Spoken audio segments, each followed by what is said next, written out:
It's all too often that I hear people declare, "I love this person or that person, but," before they go on to list an unfavorable quality of this person. One of the great thinkers of our time, Anthony de Mello, the author of Awareness, put it this way: "Love is like a tree which gives shade from the sun and heat to both sinners and saints alike. It even provides protection to the man who lifts his axe to strike it down. Furthermore, if it's a fragrant tree, it leaves its sweet scent on the blade of the axe, so that even in its sacrifice it brings joy to the one that struck it down." What Anthony de Mello understood is that love is our true nature. It doesn't cater to our perceptions. Love is neither good or bad. In fact, it is characterized by impartiality. That's why love is unconditional. As polarized beings, good and bad is simply how we perceive our own personal reality, which has nothing to do with the nature of love. Ask yourself how it is possible to live only parts of someone's being and still call that love. If you only love the color of my shirt but despise the design, do you love my shirt? If you love the feel of the seats in a 1973 Ford Pinto, do you love that car? If you love the tenacity of a player on a rival sports team, do you love that team? The fact is, to simply love the aspects of something is not love. While we may like certain aspects of things, the colors fade, seats fall apart, and tenacity can never be constant. True love, on the other hand, never fades, never falls apart, and is always constant. You see, in my humble opinion, society has it backwards. It is completely possible to love a person and not like certain aspects of who they are. In fact, you can even love a person and hate who they are. Love is love. The like and the hate is self-preservation and self-interest. The problem is, people believe the latter to be love. They think, when you stop making me feel a certain way, I will fall out of love. The sad fact is, that was never love in the first place. It was always simply self-interest. Allow me to clarify my perspective a bit. You shouldn't love things or aspects of things, but rather you should love people. The aspects of something will always come and go. If you fall into love, which is really just like, with many things, you're headed for trouble because things change, people change. The only constant in life is, in fact, change. If you love the unchanging, the person, the being, you will never fall out of love because that person, the I, is unchanging. Not their job, not their mind, not their attractiveness or sense of humor, the person, the I. Love is constant, but it is the like that determines what role they will play in your life. That might mean a friendship, a relationship, or that they will remain an acquaintance, and if you really don't like that person, it may mean a lack of all three.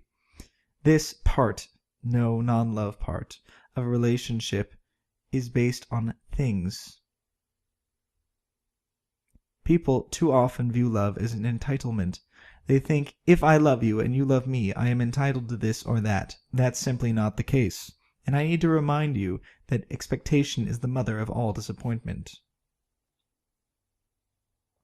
What I am saying is, you have my love because it is unconditional, but you may or may not have my like, based on how you treat me. You need to work for that, and even though my love for you will not die, you are entitled to me because of it.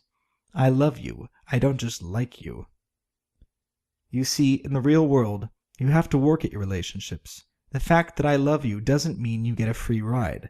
You have to treat a person the way they like to be treated or run the risk of losing them. Just remember this. If you can fall in or out of it, it's not love. It's impossible to fall in or out of love.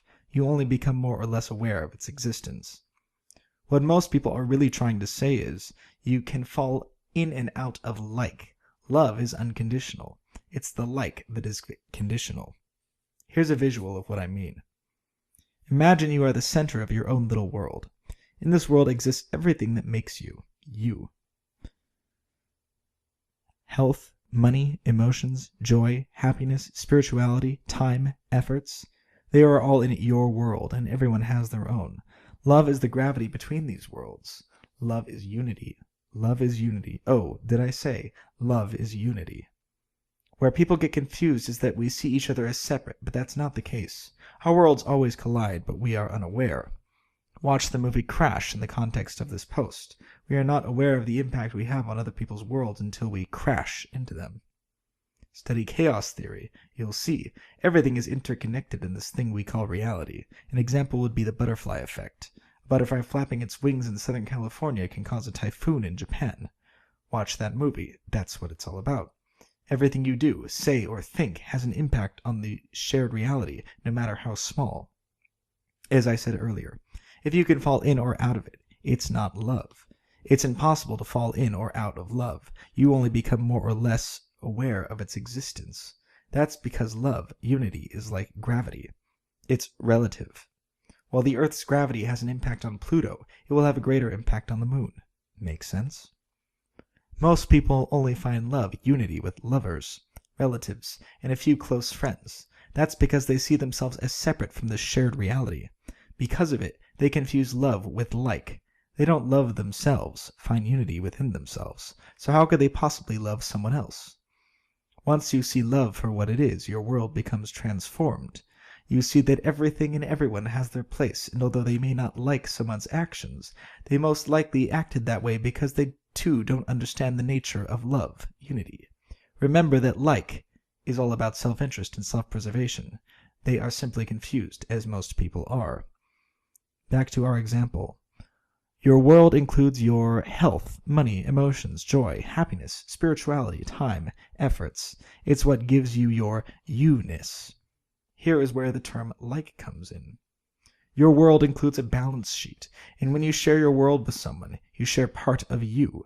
When that person adds more credits to your balance sheet than debts, you tend to keep them around. When the opposite happens, you get rid of them.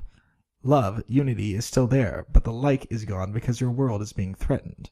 That's why I try to surround myself with people who add to my world, and I try to do the same for them because I understand the love, unity. If ever that's not the case, I also understand that my world is finite, and I have to cut people off before they have a negative impact on my world. That's self-preservation, self-interest. While self-preservation and self-interest ensures our survival in the short term, it is love that allows us to live forever.